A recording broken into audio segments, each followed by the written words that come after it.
Yeah, I mean, I think that'll be an issue. I think that the important point in this dungeon is going to be that Mechagon wing as well, how teams decide to deal with that. As you can see, Obey Alliance actually not going to do the skip here. They are actually going to fight this pack. Oh, Tettles, look what they're doing. They're tagging it, and then they're going to bring it up to the urn with everything else.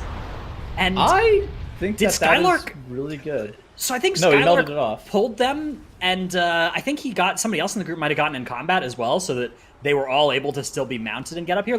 We'll be able to see if this is happening on the right-hand side, if those mobs do join this party. Otherwise, I'm curious as to what he actually accomplished by grabbing them. That's just a time loss. Yeah, maybe they didn't end up pulling them at all. So, okay, maybe what happened there was Skylark's jump angle was bad, and that led him to landing in a place where he was going to get aggro. So he just made sure he got threat, made sure he wasn't going to die, and then leapt away and melded them off. Okay. I mean, interestingly enough, though, they didn't really lose any time from that. Like that's something that I feel like should have cost them like 20 seconds. They actually were able to kill the pack in such a time where they ended up not losing anything. Something that I do want to point out is you do see 4 dwarves for both teams, and that's due to bursting. And you're able to dispel bursting with that dwarf racial. You do also have access to mass dispel from the shadow priests. So very good things coming in from both sides there. Yeah, Dark Iron being the dwarf sub-variant of preference for both teams, except, of course, on the mage, who maybe is not able to play that one, or maybe it's just the dwarf passive crit damage is actually probably where it's at for that spec. Maybe. So yeah. I don't know the exact reasons. So yeah, this is a pretty big pull in the Ardenweald area. Explosives are something you kind of have to be scared of, but there is a pretty easy way of being able to deal with those with the Paladin healer. I think the Shadow Priest also has a pretty easy time of one tank melee also, fairly solid. Something that it's really funny because the 4 Paladin or the 4 Dwarf comp plus the Mass Dispel really kind of allows you to just run down bursting and just like roll it as much as you really want because you have coverage in a really easy way. You do see all those dwarf racials on CD because they didn't have to stop DPS. Actually, that's like something that you normally don't think about, but not having to stop DPS at all for that bursting really is going to save you a lot of time. Yeah, because even if you DPS everything evenly, so it all dies at the same time, right? That it's still an efficiency loss to be forced to do that by the affix, right? So if you instead just say, look, we're going to ignore this affix entirely, we're going to play just like it didn't exist, that should theoretically be the fastest way to kill this stuff. And then we have 4 dwarf racials, we have 1 dispel, we have a bubble, we have an ice block, we got an AMS, we got dispersion, we got mass dispel, we've got literally everything under the sun, right? Yeah. So no matter what happens, we always have a tool available to handle whatever bursting does. So we're just not going to think about it on the damage dealing end, and we're going to deploy all of our utility options there, and that's going to save us the most possible time here. As you can see, Echo have actually opened up a little bit of a lead here. I'm not entirely sure how. A Chompy down for Obey Alliance. That's not good either. That's going to be their battle res. Other than just the 5 seconds of the battle res, that's not going to be too costly. The main thing that Obey Alliance lost here is the utility of having the battle res available in future. They are now on no battle res land for the next 7 minutes, which is a scary place to be.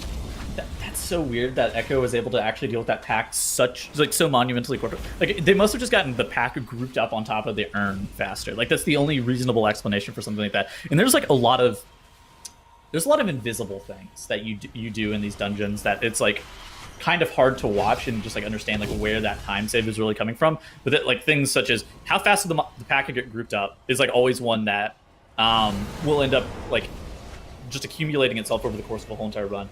Now Echo having their 40% pride spawning, dealing with that on the other side. Obey Alliance dealing with the trash pack prior to spawning their 40% pride. We're seeing virtually identical pulls coming in right now. Yeah, this pride is being slowly dragged down the hill here by Echo every time they can, every time it doesn't have one of those, cardinal direction boasts being queued up.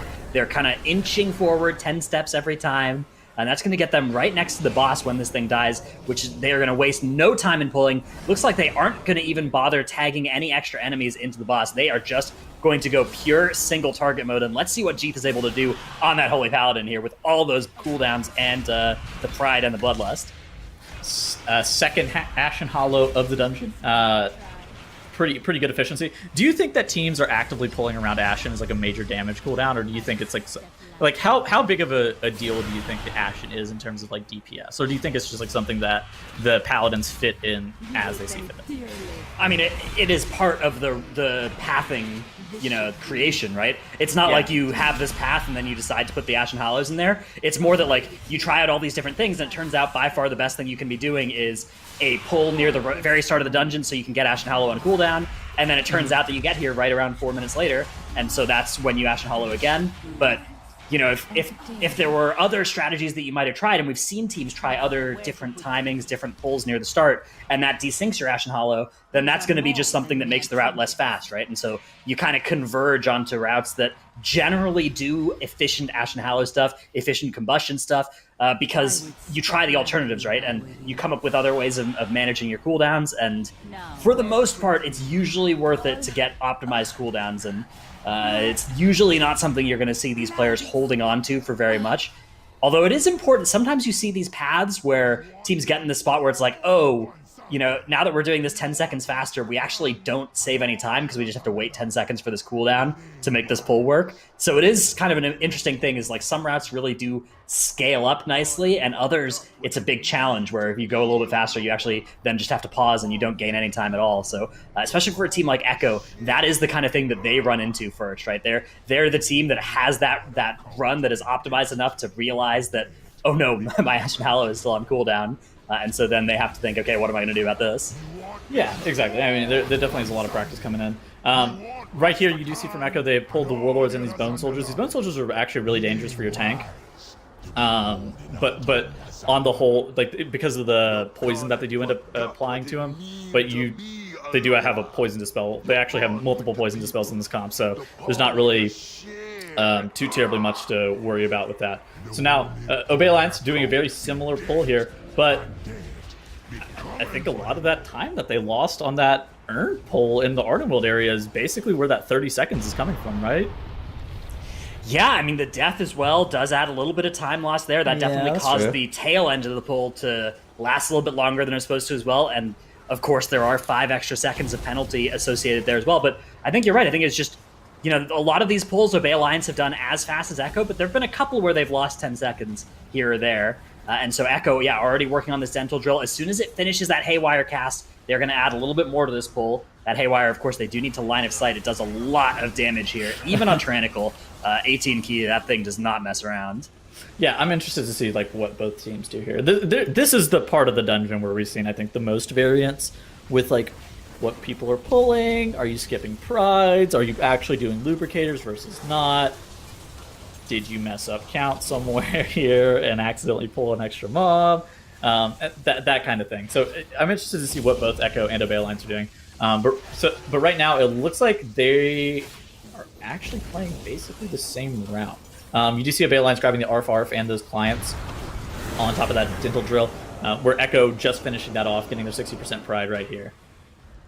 Yeah, so the challenging point here is that Dental Drill that's patrolling up ahead of them in that corridor. That's what we've seen throw a wrench in the plans of other teams in the past. If it pulls by accident as well and it messes up your count, it's very bad to get extra count. It's not something that you want to have happen, because that messes up your future pride timings and will cause you to spawn your prides during the middle of fights instead of at the end of them, and that's something you really, really want to avoid. So let's see what Echo's plan is here. It's possible that the plan is to pull it, but if the plan is to skip it and the skip fails, that's when we start getting into problem land. Here's Obey Alliance, though. Oh, Obey Alliance is going for the Invis Pot. Let's see if they can make this work, because Invis Pots have been much less consistent this patch than they were last patch. Let's see if Obey Alliance is actually... No, they are not. Maybe they are.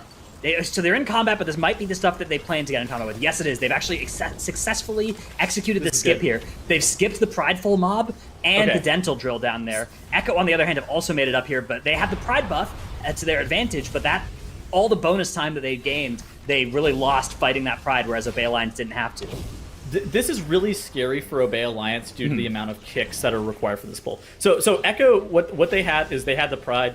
They dropped a bunch of offensive CDs on that pull. You see like the Combustion and the PI and DTUs there. And like for Obey Alliance, like they do also have all of those CDs that they have to use here, but the pull is really scary. And basically once the lubricator casts start going off, then we've actually seen, I I think it may have been Obey Alliance actually wiping on this before. We've seen teams in the past definitely wiping on that without Prideful. So Obey Alliance being able to pull that off, that is very good for them in the future. Like, that helps them catch up by, I don't know, 15, 20 seconds. Yeah, basically. I mean, it is impressive. I think that's the first Invis Pot Pride skip we have seen work in patch 9.0.5. So credit to Obey Alliance for getting that down consistently, because it is not an easy thing to do by any stretch, and yet they have done it. So they needed it. They really did, and they're still behind. Let's not sugarcoat things here. They were behind by 30 seconds on the boss 1 split, and my suspicion is that it's going to be about the same differential after this boss dies. So even though they found a time save in this section of the dungeon, they are still just bleeding time in these little ways all throughout the dungeon against Echo, and that is, I mean, that's what happens when Echo is on their game, right? It's just every single pull they do is so fast, and you're wondering how on earth you're going to be able to do the same thing just as fast as them. Yeah, I mean, Obey Alliance is definitely nothing to scoff at either. I mean, Obey Alliance actually had like pretty ridiculous routing and pathing and stuff like that. But like, whenever you're playing basically the same route, it is pretty rough to contend from time to time. Both of these groups though are on to Millhouse and Maleficent Mana Storm. Echo getting Millhouse down really low during their first push, 21% compared to Obey Alliance's 38%.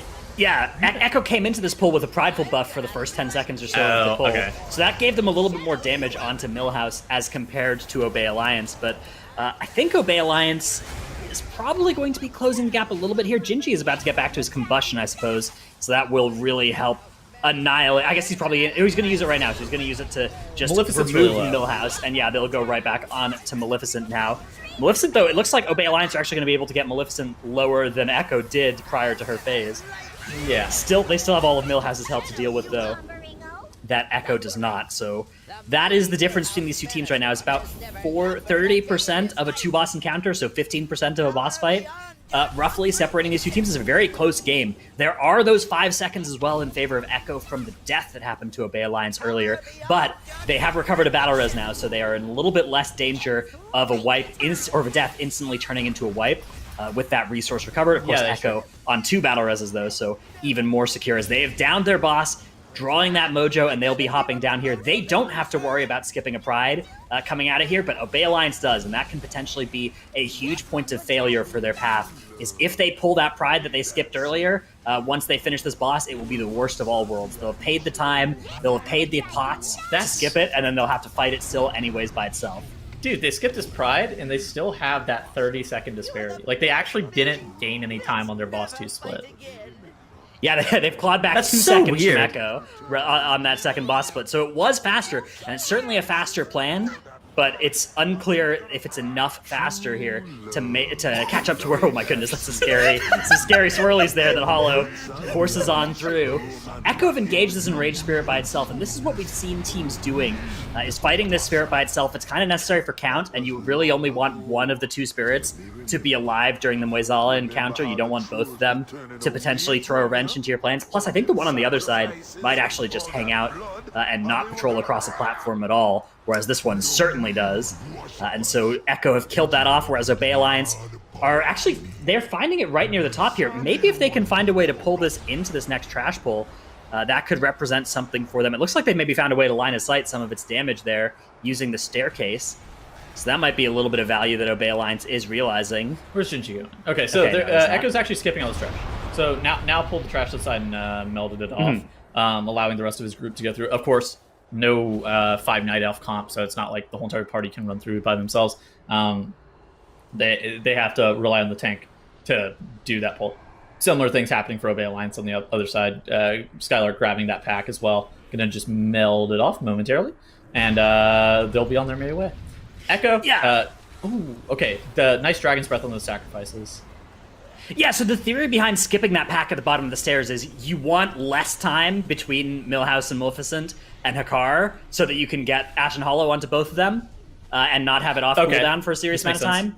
And you want more time between Hakar and the end of Moizala so you can get your Ashen Hollow there as well.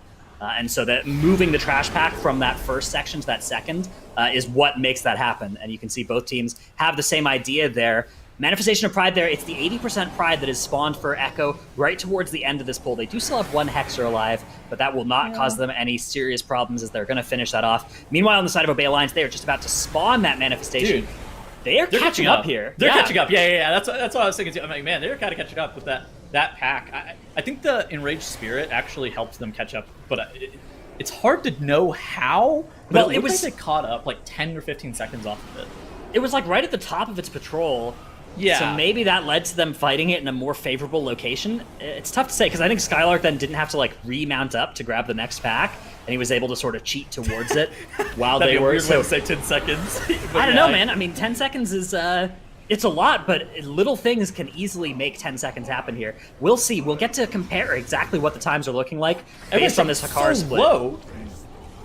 Here's that huge damage coming out from Echo now on Hakar. Let's see how fast they're going to be able to take this boss down. This is really important as well. On Tyrannical, trying to skip, ideally that second or third Blood Barrier cast. Obey Alliance are getting started as well. 50% on Hakar for Echo while it is pulled by Obey Alliance. There's the Bloodlust from both teams. Obey Alliance is something interesting on this boss that I remember from last cup weekend. They actually pop like all of their defensives and like immunities and stuff like that on the Blood Barrier to make sure that it has like 0% shield. Whereas like other groups I saw actually were getting some of the shield from the Blood Barrier. And that allowed Obey Alliance to actually have a pretty fast there it is. Look at that. There it is right there.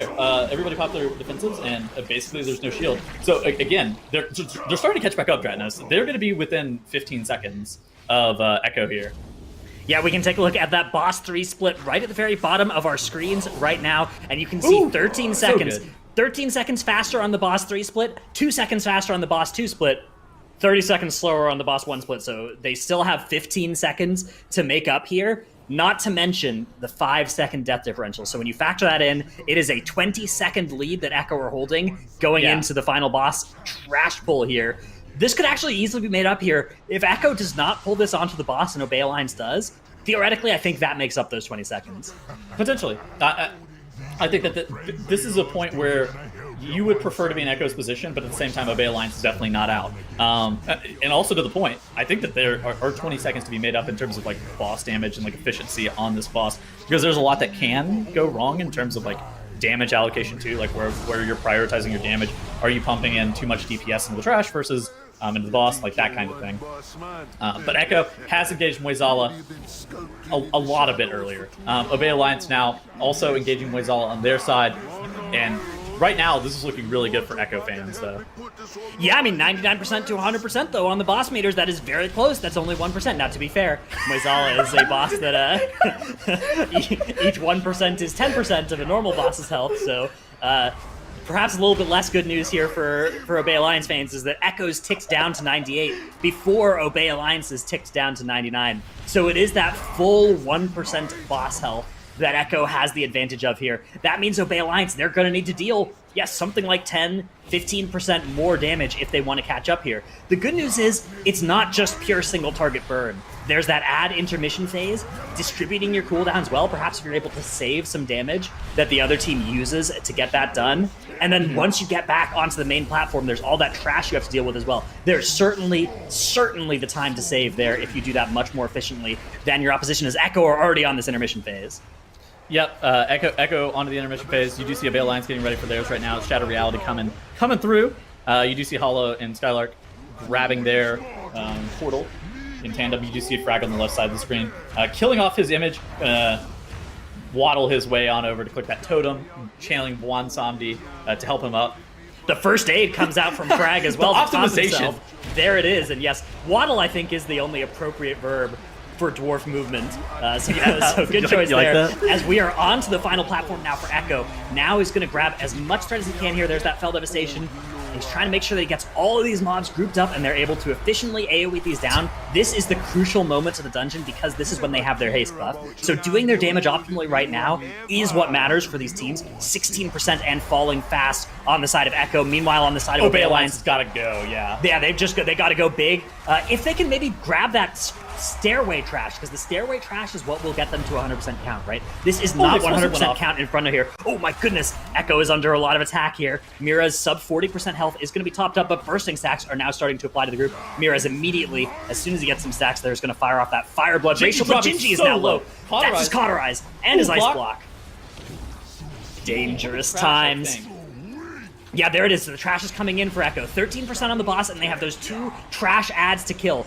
Once they finish both the boss and those ads, that will be the end of the dungeon. Meanwhile, Obey Alliance, 2% more health on Moizala to burn through, and they still don't have that trash involved in the party just yet. Obey Alliance substantially behind here, and time is running out for Obey Alliance to find a way to close this gap. Echo hugely in the lead now. Just 1% left on Moizala and those ads, and that will be the end of the dungeon. Whew.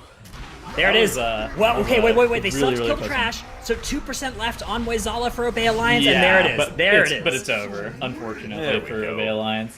Man.